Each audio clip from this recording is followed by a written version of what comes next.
मेरा नाम सौम्या है। मैं एक साधारण मिडिल क्लास परिवार की इकलौती संतान थी। मम्मी पापा की लाडली सिर्फ 3 साल की थी जब एक दिन अचानक एक सड़क हादसे में वो दोनों इस दुनिया से चले गए। जब पहली बार जिंदगी को समझना शुरू किया तब तक सब कुछ बदल चुका था। मुझे याद नहीं कि मेरे माता पिता कैसे दिखते थे। बचपन की कुछ धुंधली तस्वीरें ही हैं जिन्हें छूने पर लगता है मानो यादें और भी फीकी हो जाती है। लेकिन एक एहसास हमेशा साथ रहा, एक खालीपन, जैसे कोई अदृश्य साया जो हर पल मेरे साथ हो।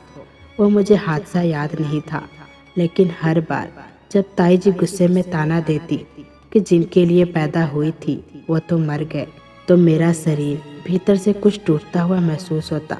उस उम्र में माता पिता को खोना कोई समझने वाली बात नहीं थी। बस हर चेहरा अजनबी लगता था, हर पल डरावना, और हर दिन एक नई तकलीफ सा लगता। ताई जी की आवाज़ अब भी कानों में गूंजती है। वो ममता से भरी लोरी नहीं थी, बल्कि तिरस्कार से भरा ताना। वो अक्सर कहती, ये बच्ची है या मुसीबत। सुबह उठते ही उनके ताने शुरू हो जाते। मैं उनके लिए एक जिम्मेदारी नहीं, बल्कि बोझ थी। ताऊ जी भी चुप रहते थे, कभी कभी प्यार से सिर पर हाथ रख देते, लेकिन लगता जैसे उनके भीतर भी कोई मजबूरी थी, या शायद वो ताई जी से डरते थे। मेरी माँ के कोई सगे रिश्तेदार नहीं थे, क्योंकि वो खुद अनाथ थी। पापा के भी कोई अपने नहीं थे, सिवाय एक सौतेले भाई के। वही मेरे ताऊ जी, जिन्होंने मुझे अपने घर में जगह दी थी। लेकिन वो घर जो मेरे लिए एक आश्रय होना चाहिए था, मेरे लिए एक कैद बन गया। पहले ही दिन जब मैं उस घर में आई, ताई जी ने मेरी गुड़िया छीनकर जमीन पर पटक दी और बोली, खेलने का वक्त नहीं है, काम सीखो। मैं डर गई थी। गुड़िया के साथ साथ मेरा दिल भी जैसे टूट गया था। मैं समझ नहीं पा रही थी कि मैं किस गुनाह की सजा भुगत रही हूँ। हर दिन ताई जी मुझे नए नए काम में झोंक देती, कभी झाड़ू पोछा, कभी बर्तन। अगर जरा सी भी गलती हो जाती तो थप्पड़, गालियाँ और वो जहरीले शब्द मिलते जिनका मतलब मैं ठीक से समझती नहीं थी, लेकिन उनका असर सीधा मेरे दिल पर होता था। ताई जी ताऊ जी से कहती, मैंने पहले ही कहा था इसे मत लाओ, न जाने क्या मुसीबत बन जाएगी। ताऊ जी कुछ कहने की कोशिश करते तो ताई जी अपनी आवाज़ और ऊंची कर देती, तुम्हें तो वैसे भी मुझसे ही दिक्कत है। मैं चुपचाप कोने में बैठकर रोती थी। दिल चाहता था कि मम्मी आकर मुझे गोद में ले ले, मेरी गुड़िया वापस कर दे। लेकिन मम्मी तो अब एक ऐसी दुनिया में थी जहाँ से कोई लौट कर नहीं आता। एक दिन तेज बारिश हो रही थी, बिजली चमक रही थी। मैं खिड़की के पास बैठी छत से टपकते पानी को निहार रही थी।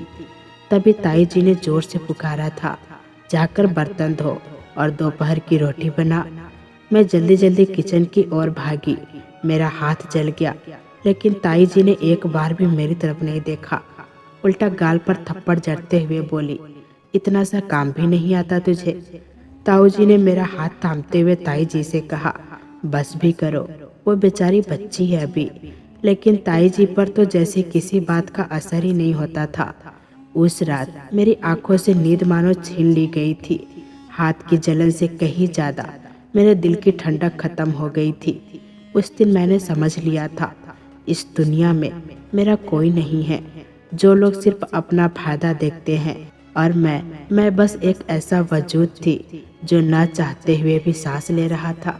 ताई जी ने मुझे हमेशा से एक बोझ समझा था, लेकिन अब धीरे धीरे मुझे समझ आने लगा था कि मैं उनके लिए सिर्फ बोझ नहीं, बल्कि एक अवसर भी थी, कमाई का साधन। एक सुबह मैं रसोई में आटा गूंथ रही थी, तभी दरवाजे पर दस्तक हुई। ताई जी बाहर आई और मुझे आवाज़ लगाई, जाकर देख कौन आया है, खड़ी खड़ी क्या देख रही है। मैं दरवाजे तक गई तो वहाँ दो अनजाने चेहरे खड़े थे। एक अधेड़ उम्र की औरत और उसके साथ 40 साल का एक आदमी, जिसके बालों में सफ़ेदी झलक रही थी। दोनों को देखकर मन में हल्की सी बेचैनी हुई, लेकिन बिना कुछ कहे मैं पीछे हट गई। ताई जी ने उन्हें अंदर बुला लिया। आइए आइए, अंदर आइए। उनके बोलने का अंदाज आज कुछ बदला बदला था। वो औरत बोली, सुना है आपके पास एक लड़की है। ताई जी ने मेरी ओर इशारा करते हुए कहा, हाँ यही है सौम्या, बहुत कामकाजी है, बिल्कुल खामोश और सलीकेदार, जो भी कहो जवाब तक नहीं देती। मैं चुपचाप खड़ी रही। उस आदमी ने मुझे ऊपर से नीचे तक देखा। मैं वही पुराने कपड़े पहने हुए थी और हाथ आटे से सने थे। दिल में अब भी कोई हलचल नहीं हो रही थी। सब कुछ सुन्न हो गया था। उनके जाने के बाद ताई जी का बर्ताव अचानक बदल गया। पहली बार उन्होंने मेरे लिए प्यार से थाली में खाना परोसा और बोली, खा लो, आज का दिन अच्छा है। मैंने कुछ नहीं कहा। दिल में अनगिनत सवाल थे, मगर होठ हमेशा की तरह खामोश रहे। 2 दिन बाद ताऊ जी ने धीमे स्वर में ताई जी से पूछा, तुमने ये क्या किया? बच्ची अभी बहुत छोटी है। ताई जी झल्लाकर बोली, छोटी है, काम करती है, खाना बनाती है, बड़ी हो गई है, क्या इसे हम ताज में रखेंगे? ताऊ जी चुप हो गए। मैंने उनकी आंखों में कुछ सवाल तैरते देखे, मगर उनके होठ भी मेरी तरह कुछ कह नहीं पाए। रात को मैंने ताई जी को किसी से फोन पर बात करते सुना। वो कह रही थी, हाजी लड़की हमारी ही है, कोई दिक्कत नहीं होगी, बस आप रकम तय कीजिए, बाकी हम संभाल लेंगे। ये शब्द मेरे दिल पर किसी पत्थर से भारी लगे। अब ये कोई रिश्ता नहीं था, एक सौदा था और मैं बस एक चीज बन चुकी थी।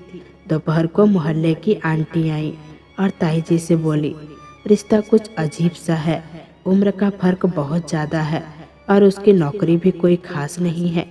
ताई जी ने नाराजगी से जवाब दिया, तुम हमारे हालात नहीं जानती, जो मिल रहा है वही अच्छा है। आंटी जी जाते जाते मुझे देखती रही, कुछ कहना चाहती थी, लेकिन उनके शब्द भी शायद वहीं रुक गए। ताई जी ने मेरे लिए कुछ पुराने कपड़े निकाले और बोली, ये पहन लेना, अगले हफ्ते तेरी शादी है। मैंने कुछ नहीं कहा। अब कुछ भी सुनकर या देखकर हैरानी नहीं होती थी। खामोशी ही मेरी सबसे बड़ी साथी बन चुकी थी।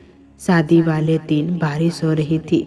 वो 40 साल का आदमी समीर मेरे गले में मंगलसूत्र डाल रहा था। ये शादी नहीं थी, ये बस एक सौदे का पूरा होना था। विदा कर मुझे उसके साथ भेज दिया गया। समीर की चाल में चुप्पी थी और चेहरे पर थकान की लकीरें। उन्होंने गाड़ी की चाबी घुमाई और बस इतना कहा, चलो। पूरे रास्ते एक शब्द भी नहीं बोला गया। मैं खिड़की से बाहर रास्तों, पेड़ों और भागते मौसम को देखती रही। सब कुछ मेरे भीतर उतना ही ठहरा हुआ था जितना गाड़ी की गति के उलट। जब हम उसके घर पहुंचे तो दरवाजे पर 3 महिलाएं खड़ी थी। समीर ने उनकी तरफ इशारा करते हुए कहा, ये मेरी बहनें हैं। तीनों ने मुझे कुछ इस तरह देखा जैसे कोई नई काम वाली घर आई हो। एक बोली, यही है? समीर ने बेरुखी से बस सिर हिलाया। हाँ। फिर मुझे एक कमरे में ले जाया गया। वहाँ एक बिस्तर, एक छोटी सी अलमारी और एक खिड़की थी। यही मेरी नई दुनिया थी। सुबह सवेरे एक बहन ने आकर मुझे झिंझोड़ा, उठो, नाश्ता बनाना है, पूरा घर संभालना पड़ेगा।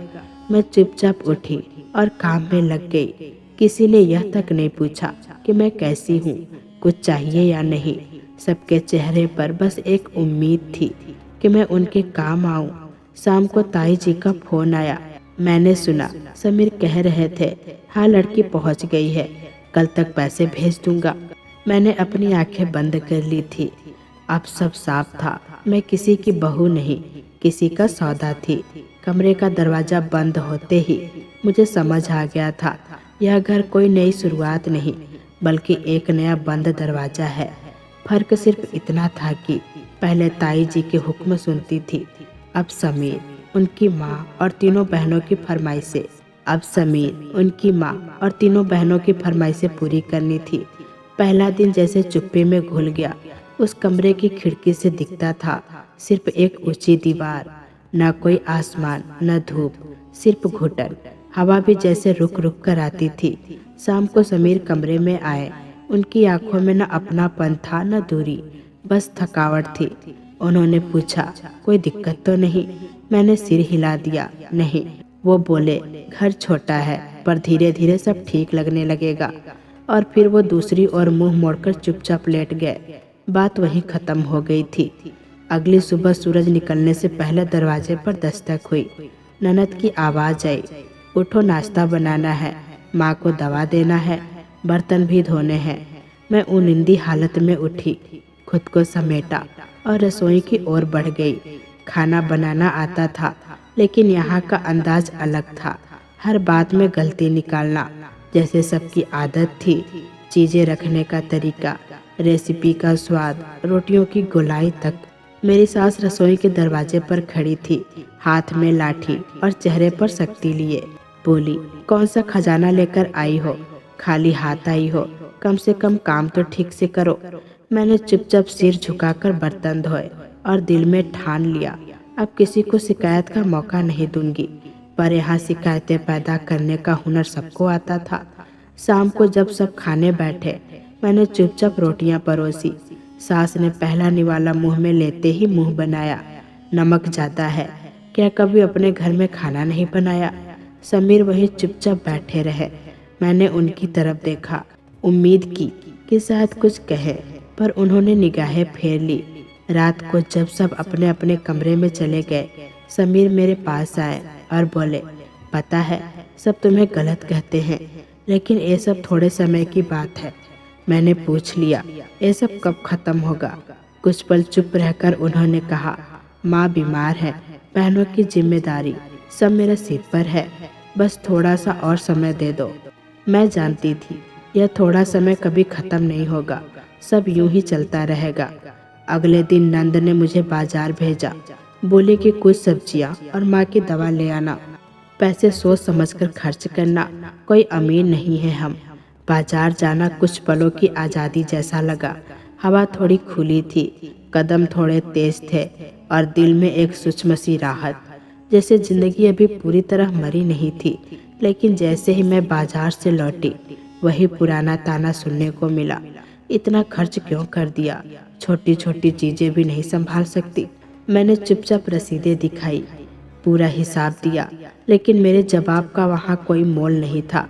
समय बीतने लगा, दिन हफ्तों में बदले, हफ्ते महीनों में। अब मैं घर के हर कोने, हर आवाज़, हर चेहरे के पीछे छिपे भावों को पहचानने लगी थी। कब सास मुझे कोसेंगी, कब नंद शिकायत करेंगी, सब समझ में आने लगा था। कभी कभी सोचती, क्या मैं सचमुच इस घर की बहू हूँ? क्या कभी किसी ने मेरा स्वागत किया था, कोई आशीर्वाद दिया था? क्या मेरा इस घर में कोई हिस्सा है? समीर की चुप्पी, सास की शक्ति और नंदों की बेरुखी सब मेरे कानों की कीमत बन चुके थे। फिर भी मुझे जीना था, क्योंकि मेरी कहानी अभी अधूरी थी। उस दिन की शुरुआत भी बाकी दिनों की तरह हुई, वही नाश्ता बनाना, झाड़ू पोछा, पानी भरना, बर्तन धोना। लेकिन दोपहर में सब अचानक बदल गया। सास की तबीयत अचानक बिगड़ गई, वो कांपने लगी और उनके हाथ से चाय का कप गिर गया। चेहरा पीला पड़ गया। ननद घबराई हुई चिल्लाने लगी, माँ को क्या हो रहा है, जल्दी कुछ करो। मैं तुरंत किचन से दौड़ी। सास सोफे पर बेहोश पड़ी थी। समीर ऑफिस जा चुके थे। मैंने देर किए बिना पास के एक रिक्शे वाले को बुलाया और ननद को साथ लेकर सास को अस्पताल पहुंचाया। रास्ते में बैठे बैठे मैंने महसूस किया कि इस घर में अगर कोई सच में जरूरी है तो वो मेरी सास है। उनके बीमार होते ही सब कुछ हिल गया था। अस्पताल में डॉक्टर ने परीक्षण किए, दवा दी और कहा कि उन्हें तुरंत ही भर्ती करना होगा, लेकिन पैसे नहीं थे। मैंने फौरन समीर को फोन किया, माँ की तबीयत बहुत खराब है, डॉक्टर एडमिट करने को कह रहे हैं। समीर की आवाज़ थकी हुई थी कि मेरे पास पैसे नहीं हैं, मैं ऑफिस से छुट्टी लेकर आता हूँ। कुछ देर में वो चुपचाप पहुँच गए। चेहरे पर चिंता थी, लेकिन हाथ खाली थे। उनके ऑफिस में लोन की सुविधा थी, लेकिन कुछ नहीं बन पाया। सास को वापस घर लाना पड़ा।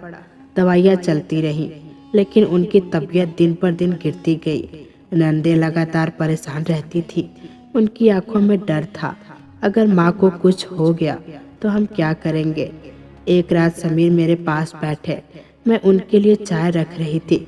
तभी उन्होंने कहा, तुमने बहुत हिम्मत दिखाई, शुक्र है तुम साथ थी। मैंने सिर्फ इतना कहा, ये मेरा फर्ज था। उन्होंने आंखें नीचे कर ली, बोले, काश मेरे पास कुछ होता तो माँ को बचा लेता। कुछ दिन बाद सासू जी चल बसी। घर एकदम शांत हो गया था, मगर कुछ ही समय में वो शांति एक अलग दिशा में मुड़ने लगी। अब ननद की आंखों में बेचैनी थी। पहले जो माँ की छांव में छुपी रहती थी, अब अकेलेपन से जूझ रही थी। उनकी उम्र भी बढ़ती जा रही थी, रिश्ते आने बंद हो गए थे। समीर भी अब पहले जैसे नहीं थे। पहले खामोश रहते थे, अब अक्सर चिड़चिड़े और गुस्सैल हो गए थे। एक रात उन्होंने चाय का कप जोर से टेबल पर रखा और बोले, अब सब कुछ मेरे सिर पर है। बहने, घर, खर्चे, तुम्हें कुछ समझ में आता है? मैं चुपचाप सुनती रही। उन्होंने आगे कहा, तुम कुछ भी नहीं कर सकती। न पढ़ाई है, न नौकरी है, न समझदारी, बस एक चीज हो। मैंने उनकी ओर देखा। उनके चेहरे पर अजीब सी चमक थी जो पहले कभी नहीं थी। मैंने धीरे से पूछा, क्या मतलब? उन्होंने सिर्फ इतना कहा, रहने दो, और चाय खत्म करके कमरे से बाहर चले गए। अगली सुबह उन्होंने अचानक कहा, कल मेरे ऑफिस आना, तुम्हें अपने बॉस से मिलवाना है, उनसे कुछ बातें करनी है। मैंने चौंक कर पूछा, मुझसे? उन्होंने कहा, हाँ, बस तैयार होकर रहना, जैसे किसी फंक्शन में जा रही हो। अच्छे कपड़े पहनना, थोड़ा मेकअप कर लेना। मैं कुछ नहीं बोली। मन में हलचल जरूर थी, लेकिन होठ हमेशा की तरह चुप थे। अगले दिन वो मुझे बाजार ले गए, मेरे लिए कपड़े खरीदे और बोले, बस साफ सुथरी दिखना। शाम को जब मैं घर लौटी तो ननद ने चौंक कर पूछा, क्या हुआ, बाजार क्यों गई थी? मैंने कोई जवाब नहीं दिया, बस चुपचाप अपने कमरे में चली गई। अगली रात समीर ने फिर याद दिलाया, कल तैयार रहना, हो सकता है हमारा वक्त बदल जाए। तुम थोड़ा हौसला दिखाओगी तो हम सबका भला हो सकता है।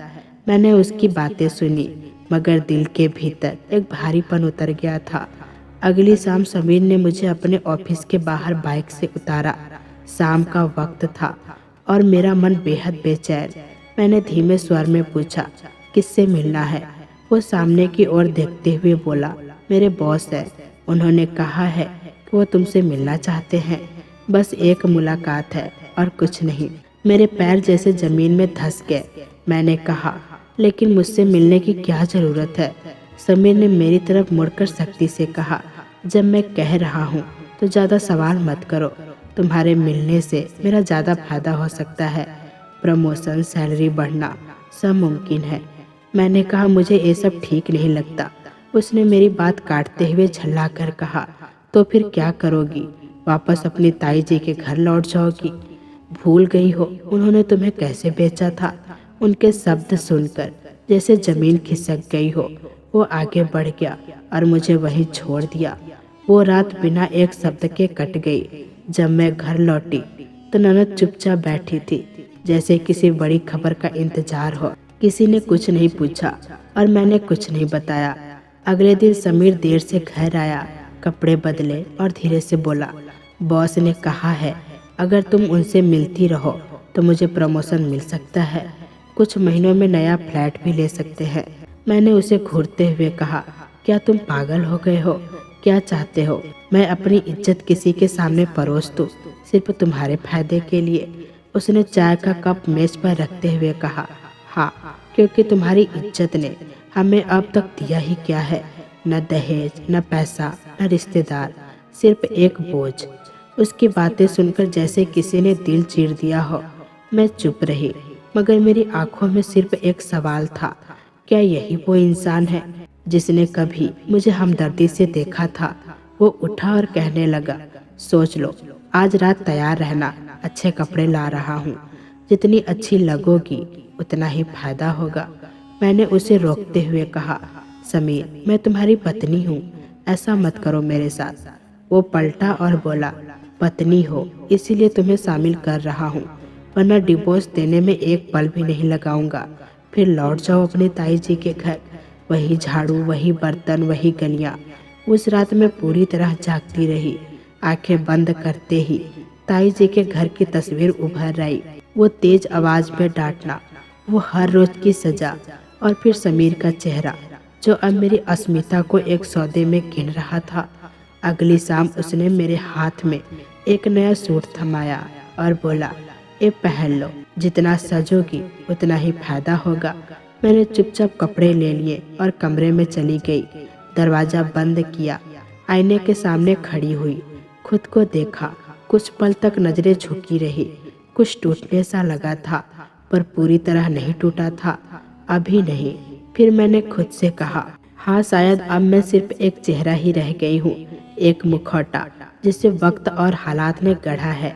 समीर दरवाजे पर दस्तक देने लगा। चलो देर हो रही है, तैयार हो जाओ।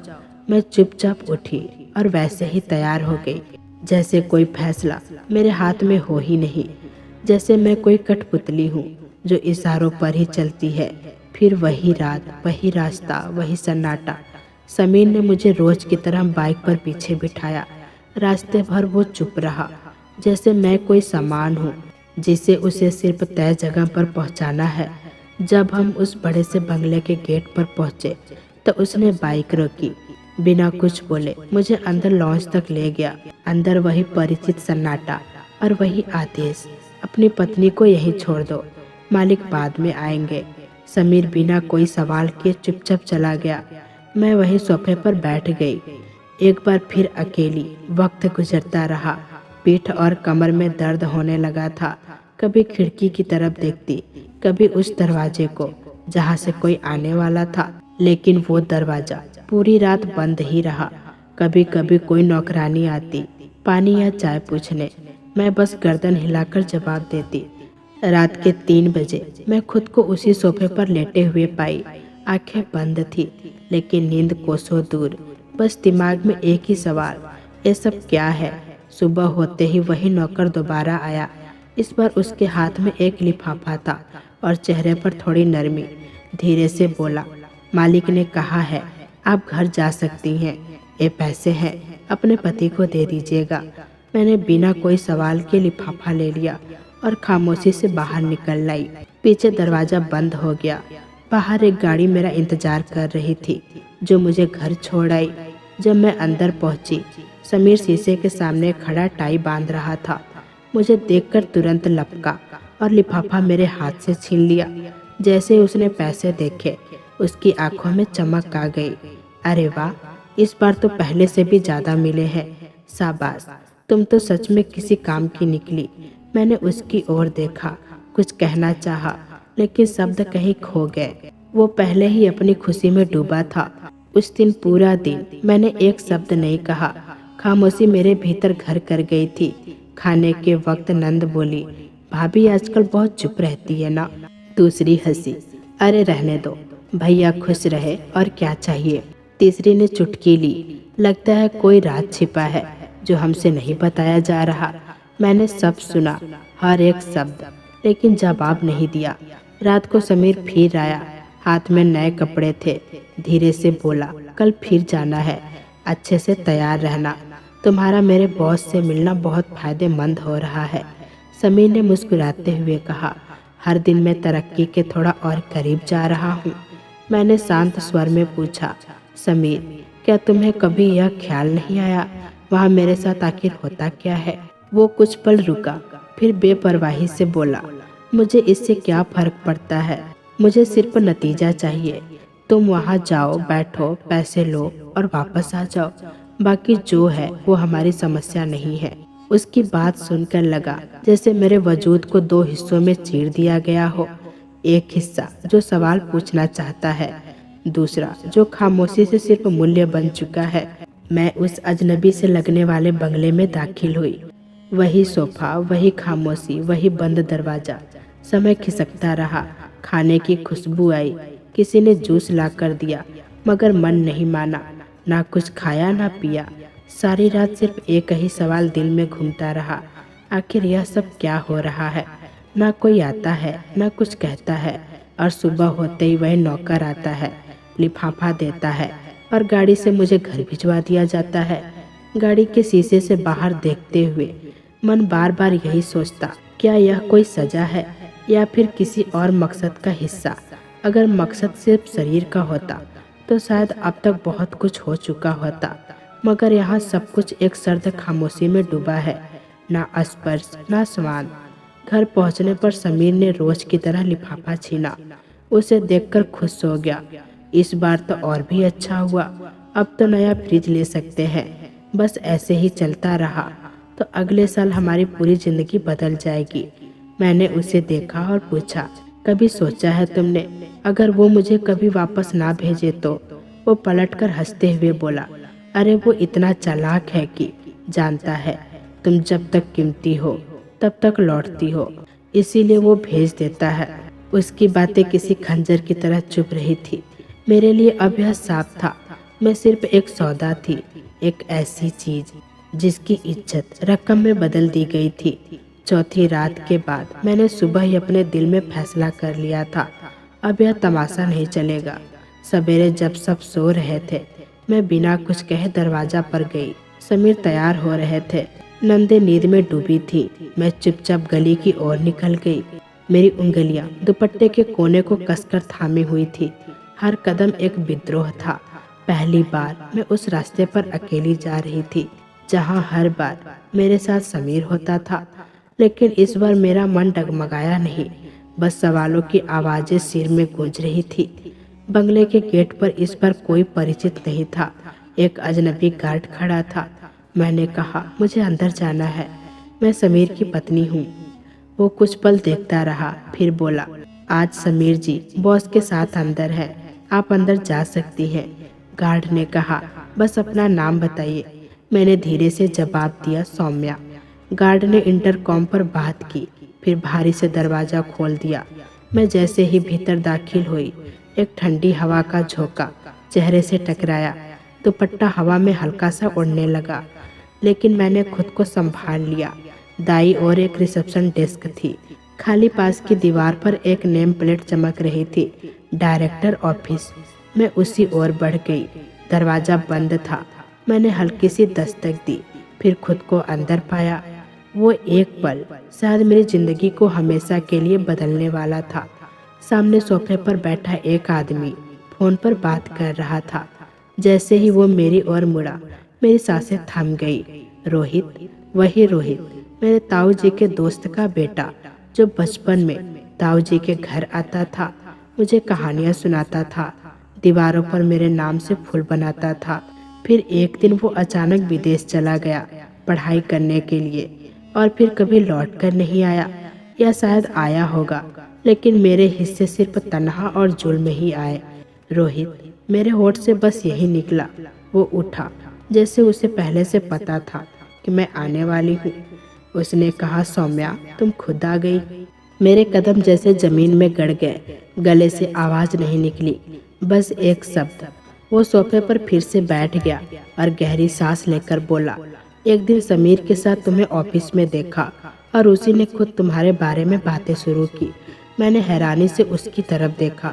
वो तुम्हारी सुंदरता की तारीफें कर रहा था। मैंने बस उसे आजमाने की बात कही कि अगर मैं तुम्हारी एक मुलाकात मांगूं तो क्या होगा, और उसने फौरन हाँ कर दी। मेरे हाथ कांपने लगे, मगर मैंने कभी तुम्हें छुआ तक नहीं। उसने सख्ती और सच्चाई से कहा, मैं सिर्फ उसे उसकी औकात दिखा रहा था। पैसे सिर्फ इसलिए दिए कि वो यकीन करे कि कुछ हो रहा है, ताकि तुम्हें बार बार भेजे और तुम खुद उससे उब जाओ। मैं अवाक थी, मेरी आंखों में सवाल, दिल में तूफान। मैं तुम्हें उस जगह से निकालना चाहता हूँ सौम्या, जहाँ तुम्हारा सौदा किया जा रहा था। फिर उसने धीमे से कहा, अब फैसला तुम्हारे हाथ में है। अचानक दरवाजे पर हल्की सी आहट हुई। समीर खड़ा था, चेहरा बुझा हुआ। वो बोला, यह सब क्या हो रहा है? तुम यहाँ? रोहित खड़ा हुआ और शांत स्वर में बोला, बेहतर होगा तुम अब निकल जाओ, तुम्हारी नौकरी खत्म हो चुकी है। समीर ने मुझे घूरा, तुमने मेरी इज्जत मिट्टी में मिला दी। मैंने ठहर कर उसकी आंखों में देखा। इज्जत? वो तो तुम बहुत पहले बेच चुके थे। समीर की जुबान बंद हो गई। वो मुड़ा और बिना कुछ कहे बाहर चला गया। रोहित ने दरवाजा बंद किया, फिर मेरी ओर देखा।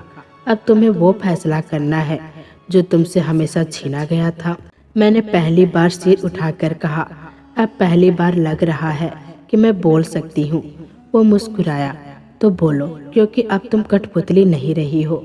कमरे में खामोशी पसर गई। ठंडी हवा मेरे हाथों में उतर रही थी, मगर मेरे भीतर एक अलग आग उठी थी।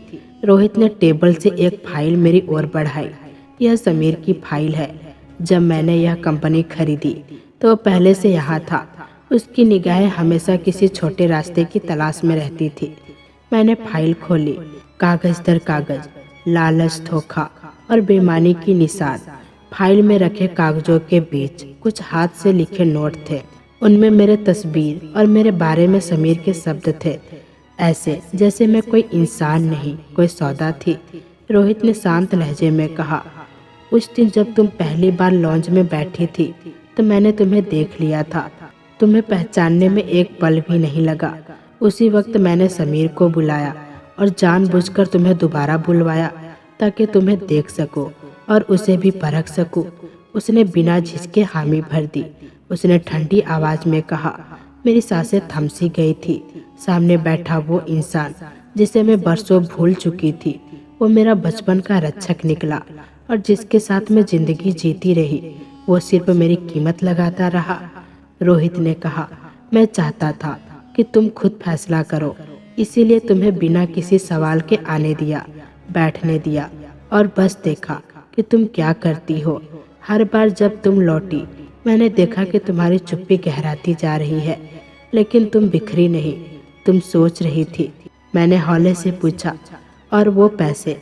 रोहित ने कहा, यही तो खेल था जिससे समीर को यह भरोसा दिलाना था कि सब कुछ वैसा ही हो रहा है जैसा वो चाहता है, ताकि मैं उसकी असलियत सबके सामने ला सकूं। मैंने फाइल बंद कर दी और सिर झुका लिया। फिर मैंने पूछा, क्या तुम्हें पहले से पता था वो मुझे बार बार भेजेगा? रोहित बोला, हाँ, इसलिए सिक्योरिटी कैमरे बंद रखे, नौकरों को हिदायत दी कि तुमसे कोई बात ना करे। मैं सिर्फ इतना देखना चाहता था कि तुम कब खुद सच जानने के लिए लौटोगी। मेरी आंखें नम थी, लेकिन अब उनमें एक अलग रोशनी थी। मुझे तो लगता था मैं बस अब शरीर हूँ जिसे हर तरफ से ढकेला जा रहा है। मैंने धीमे से कहा, लेकिन अब? रोहित ने मेरी बात बीच में ही काट दी। अब तुम अपनी जिंदगी की मालिक हो और समीर का वक्त अब खत्म हो चुका है। उसने टेबल से एक और फाइल उठाई, फोन उठाया और HR को कॉल मिलाई। समीर की नौकरी तत्काल प्रभाव से समाप्त करे, टर्मिनेशन लेटर तैयार करे और उसकी गेट एंट्री ब्लॉक कर दी जाए। फिर मेरी ओर देखा और कहा, कभी कभी जुल्म को सहना भी उतना ही बड़ा गुनाह होता है जितना उसे करना। तुमने अब दोनों से छुटकारा पा लिया है। मैं उठी और खिड़की की तरफ चली गई। नीचे लॉन में समीर किसी से झगड़ रहा था। थोड़ी देर बाद सिक्योरिटी गार्ड्स ने उसके पास जाकर उसका ID कार्ड ले लिया। वो कुछ चिल्ला रहा था, शायद अंदर आने की इजाज़त मांग रहा था। फिर उसकी नज़र खिड़की की तरफ उठी जहां मैं खड़ी थी। वो लम्हा ठहर गया। हमारे बीच शीशे की एक दीवार थी, मगर असल दीवार वो भरोसा था जो अब टूट चुका था। रोहित ने पर्दा सरका दिया।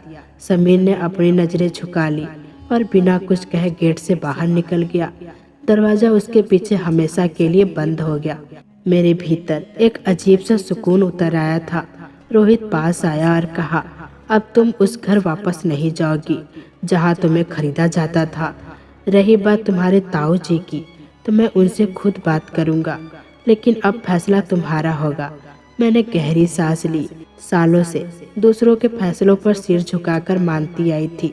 आज पहली बार अपनी मर्जी से कुछ तय करने का हौसला महसूस हुआ था। मैंने धीमे से कहा, अब एक बार अपनी पसंद का फैसला भी करके देख लो। रोहित मुस्कुराया और बोला, मैं तुम्हारे साथ हूँ, लेकिन तुम्हें अपने लिए खड़ा होना होगा। मैंने कुर्सी से दुपट्टा उठाया, कंधे पर संभाल कर रखा और बोली, अब ये बोझ जैसा नहीं लगता। अब मैं सिर्फ जानना चाहती हूँ कि आगे क्या करना है। रोहित ने कहा, आगे तुम अपनी शर्तों पर जियोगी। जो तुमसे छीन लिया गया था उसे वापस लाना मेरी जिम्मेदारी है, लेकिन उसकी हिफाजत अब तुम्हारे हाथों में होगी। घड़ी में ठीक 10 बजे का समय हो रहा था। वक्त जैसे कह रहा हो, अब खेल का रुख बदल गया है। अब कोई नकाब नहीं, अब मैं वो नहीं जो इशारों पर चलती थी। रोहित ने मुझे गाड़ी में बिठाया। शहर की रोशनी शीशों से टकरा रही थी, लेकिन मेरी भीतर एक नई रोशनी जाग चुकी थी। गाड़ी अपनी रफ्तार से चल रही थी, मगर मेरे भीतर वो सब लम्हे अब हमेशा के लिए ठहर चुके थे। जब समीर की आंखों से सब कुछ छीन गया था, भरोसा, अधिकार और वो झूठा घमंड जो मेरे वजूद की कीमत लगाता था, अब एक अजीब सी तसल्ली मेरे भीतर उतर आई थी। हम एक शांत और खूबसूरत इलाके में दाखिल हो रहे थे। रोहित ने कहा, सौम्या, तुम चाहो तो तुम्हारे ताऊ जी के घर चल सकते हैं या फिर मेरे घर भी।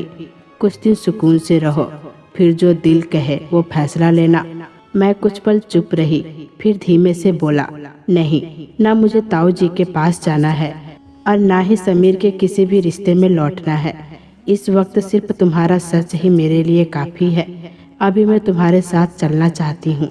रोहित ने बिना कुछ कहे गाड़ी मोड़ ली। कुछ ही देर में हम एक छोटे, शांत और साफ सुथरे बंगले के सामने खड़े थे। दरवाजे पर एक बुजुर्ग महिला ने मुस्कुराकर स्वागत किया। उसने पूछा, मालिक, ये मैडम कौन है? रोहित ने सधे हुए स्वर में कहा, ये मेरी जिम्मेदारी है और मेरी इज्जत भी। वो औरत मेरे पास आई, माथे पर हाथ फेरा और बोली, आओ बेटी, तुम्हारा घर है ये। घर के भीतर मुझे एक सादा लेकिन सुकून भरा कमरा दिया गया। दीवारें सफ़ेद थी, खिड़की से धूप झांक रही थी। रोहित लॉन में बैठ गया था। मैं पर्दे के उस पार से उसे देखती रही। उसके चेहरे पर न कोई बेचैनी थी, न ही कोई सवाल, जैसे सब कुछ अब अपनी जगह पर था। कुछ देर बाद वो कमरे के दरवाजे पर आया, मुस्कुराते हुए कहा, खाना तैयार है, चलो कुछ खा लो। मैंने पहली बार दिल से कहा, मुझे सच में भूख लग रही है। रोहित हल्के से हंसा, यही सुनना चाहता था। डाइनिंग टेबल पर हम आमने सामने बैठे थे। वो गंभीर होकर बोला, अगर तुम चाहो तो मैं खुद डिवोर्स के पेपर बनवा कर ला सकता हूँ। कानून तुम्हारे साथ है और मैं भी।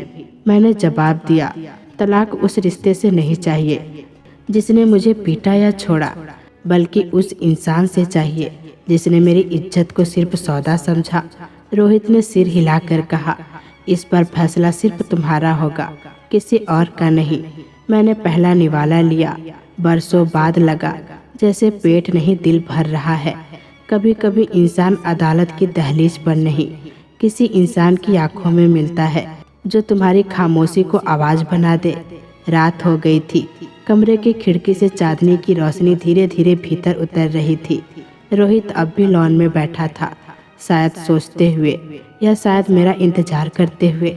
मैंने दरवाजे की ओर देखा और सोचा, अब ये जिंदगी मेरी है, अब फैसले मुझसे होंगे और यही शायद मेरा पहला इंसाफ है। कमरे में उजाला फैल रहा था, मगर मेरे भीतर तो जैसे एक नई सुबह आ चुकी थी। मैंने दरवाजा खोला। रोहित अब भी लॉन में बैठा एक फाइल पढ़ रहा था। मैंने धीमे से कहा, क्या हम आज वकील से मिल सकते हैं? उसने बिना किसी हैरानी से मेरी तरफ देखा, फाइल बंद की और मुस्कुराते हुए कहा, बिल्कुल, मैं पहले से ही अपॉइंटमेंट ले चुका हूँ। तुम जब कहो हम निकल सकते हैं। गाड़ी में बैठते वक्त कोई ज़्यादा बातचीत नहीं हुई, पर चुप्पी में भी बहुत कुछ कह दिया गया था। रास्ते में मेरी नज़रें अपनी उंगलियों के नाखून पर टिकी थी, जहाँ ना कोई रंग बचा था, ना कोई चमक। वक्त ने जैसे उन पर भी अपनी थकान छोड़ दी थी।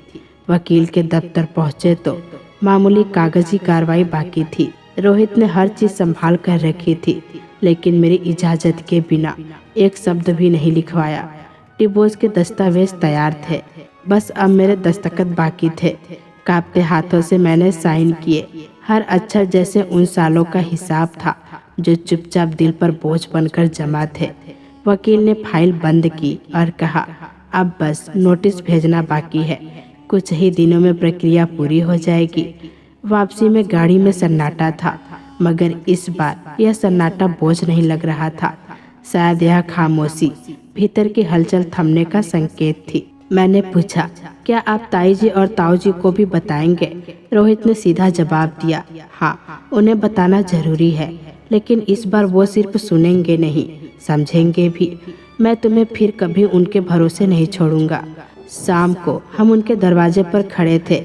दरवाजा खुला तो ताऊ जी ने एक पल के लिए हमें हैरानी से देखा, फिर बिना कुछ कहे अंदर आने का इशारा किया।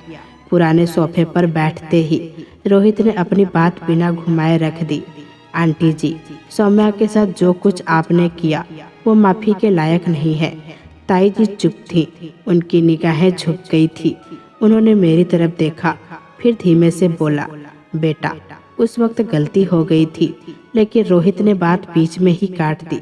हालात कभी किसी इंसान की कीमत तय नहीं कर सकते। आपने उसे बोझ समझकर छोड़ दिया।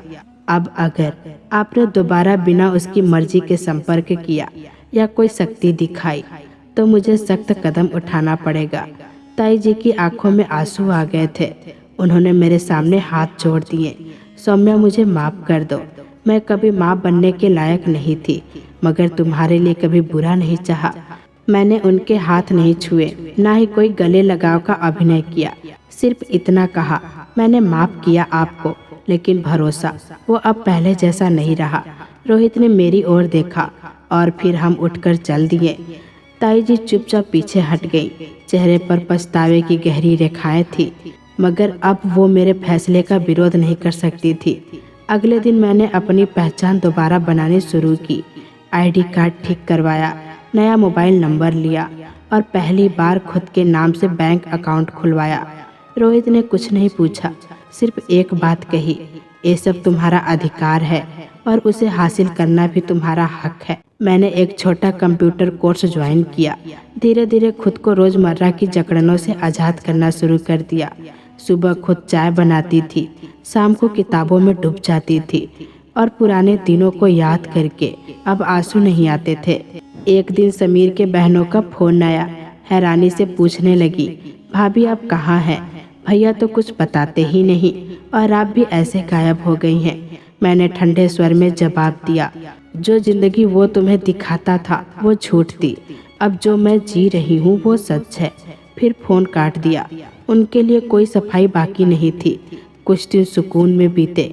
रोहित इन दिनों खुद को थोड़ा पीछे रखे रहा, सिर्फ जरूरत पड़ने पर बात करता। एक दिन उसने कहा, जब वक्त ठीक लगे तो एक बात करनी है, तब तक तुम्हारी मर्जी ही सब कुछ है। मैंने सिर्फ सिर हिला दिया। समय आगे बढ़ता रहा।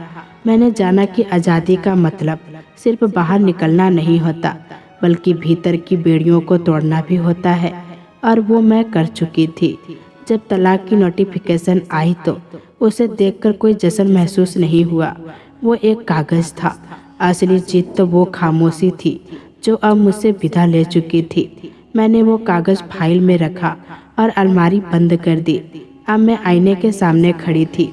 चेहरे पर हल्की मुस्कान थी और आंखों में इत्मीनान। मैंने खुद से कहा, ये मैं हूँ, एक औरत जो अब अपनी मर्जी से जीती है। करीब 1 महीना होने को था। घर का माहौल शांत था, लेकिन अब वो खामोशी सुकून से भरी थी। रोहित अब भी दूरी बनाए रखता था, मगर उसका साथ, उसकी मौजूदगी और उसका सब्र हर पल मेरे आसपास था। वो हर शाम कुछ वक्त के लिए आता, दरवाजे पर चुपचाप बैठ जाता, कभी किताबें लाता, चाय रखता, लेकिन कुछ पूछता नहीं। उसकी मौजूदगी में भी एक सुकून भरी खामोशी होती थी। एक शाम वो हाथ में एक सफ़ेद लिफाफा लिए खड़ा मिला। धीरे से बोला, ये शादी का कार्ड है, तुम्हें सबसे पहले देना था, क्योंकि सबसे ज़रूरी तुम हो। मैंने कार्ड को खोला। भीतर एक सफ़ेद कागज़ पर सादे अक्षरों में लिखा था, रोहित भट्ट सौम्या। मैंने नज़रें उठाकर उसकी ओर देखा और पूछा, तुम्हें यकीन है? उसने बस एक शब्द कहा, मुझे तुम पर भरोसा है, और वही काफ़ी है। शादी की तैयारियां बहुत सादगी से हो रही थी। ना शोर, ना तामझाम। मेहमानों की सूची भी छोटी थी, लेकिन हर चीज़ तरीके से। रोहित ने कहा, जो तुम पहनोगी वही सबसे खूबसूरत होगा। ये तुम्हारा दिन है, तुम्हारी मर्जी होनी चाहिए। मैंने एक हल्का गुलाबी लहंगा चुना।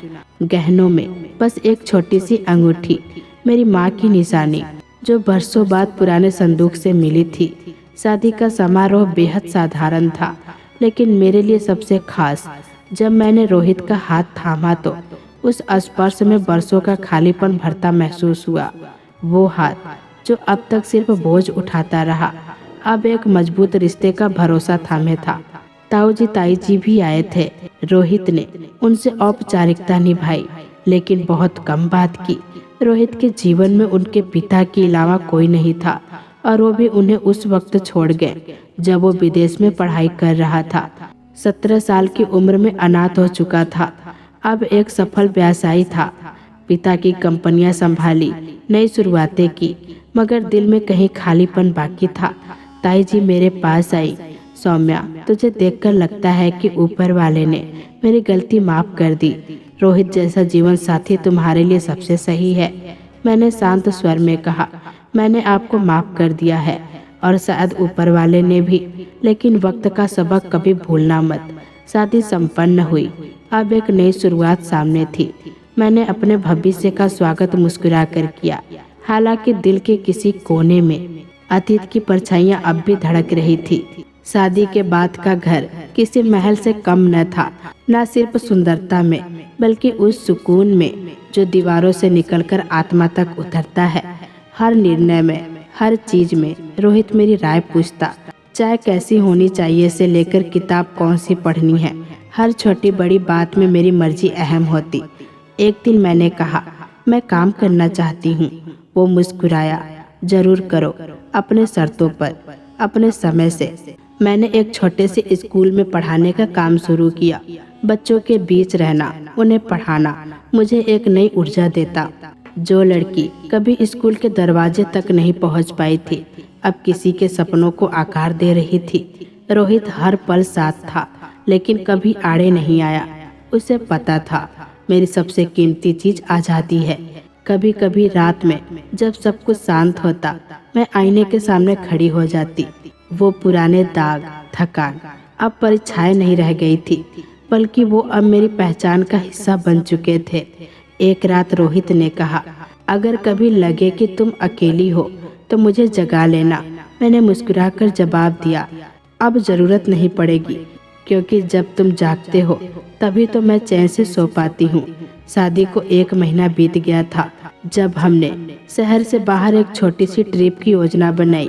पहली बार मैंने किसी होटल के कमरे में बेझिझक कदम रखा था, जहाँ कोई शक, कोई डर, कोई झूठा रिश्ता नहीं था।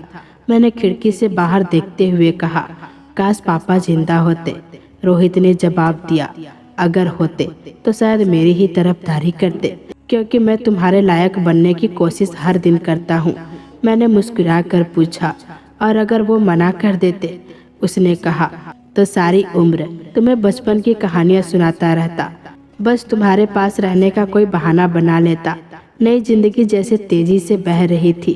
पुरानी किताबें अब बंद हो चुकी थी, लेकिन उनके पन्नों में जो सबक थे वो मेरी आत्मा का हिस्सा बन चुके थे।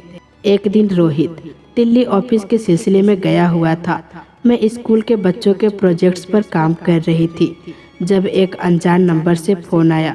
उधर से आवाज आई, मैं सुभी हूँ, समीर की बड़ी बहन। एक पल को मेरा मन ठहर सा गया।